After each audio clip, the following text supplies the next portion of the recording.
వాజ్పేయి ఆలోచనలు ఆదర్శాలను యువత తమ జీవితాల్లో ఆచరించాలని భద్రాద్రి కొత్తగూడెం జిల్లా అధ్యక్షులు బైరెడ్డి ప్రభాకర్ రెడ్డి అన్నారు. ఏడాది పొడవునా ఆయన శత జయంతి ఉత్సవాలు జరుపుకోవడం గర్వకారణమని చెప్పారు. దేశభక్తి, ప్రజాసేవ, నైతిక విలువలు, ప్రజాస్వామ్య పరిరక్షణకు వాజ్పేయి ప్రతీకగా నిలిచారని అన్నారు. రాజకీయాల్లో విలువలు, సహనశీలత, సమన్వయం ఎంత ముఖ్యమో ఆయన జీవితం స్పష్టంగా చూపించిందని వివరించారు.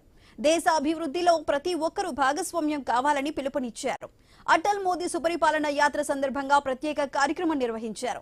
జిల్లా ఇన్ఛార్జ్ విజేందర్ రెడ్డి, మాజీ అధ్యక్షులు మనోహర్, బీజేపీ నాయకులు, కార్యకర్తలు పాల్గొన్నారు.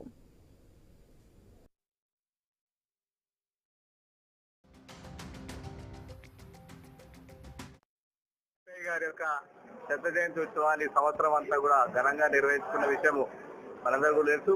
కేంద్ర ప్రభుత్వము, ఇటు భారతీయ జనతా పార్టీ మరి సుపరిపాలన దినోత్సవం, వాజ్పేయి గారి జన్మదినము దేశమంతా కూడా జరుపుకుంటది. మరి ఆ యొక్క విషయం, వారి యొక్క జీవిత చరిత్ర, వారి యొక్క మౌలు ఏదైతే వారి యొక్క మరి నీతి నిజాయితీ ఏదైతే నిబద్ధతతో పరిపాలన చేశారో, ప్రతిపక్షంలో ఉన్నప్పుడు కూడా ఎంత క్రియాశీలకంగా బాధ్యతాయుతంగా వారు ఉన్నారు. అటువంటి అంశాలన్నీ కూడా నేటి తరానికి, ముఖ్యంగా ఇప్పుడు ఉన్నటువంటి యువతకు తెలియజేయడం కోసం వారి యొక్క కార్యక్రమాన్ని కూడా ఈ రోజు నిర్వహించడం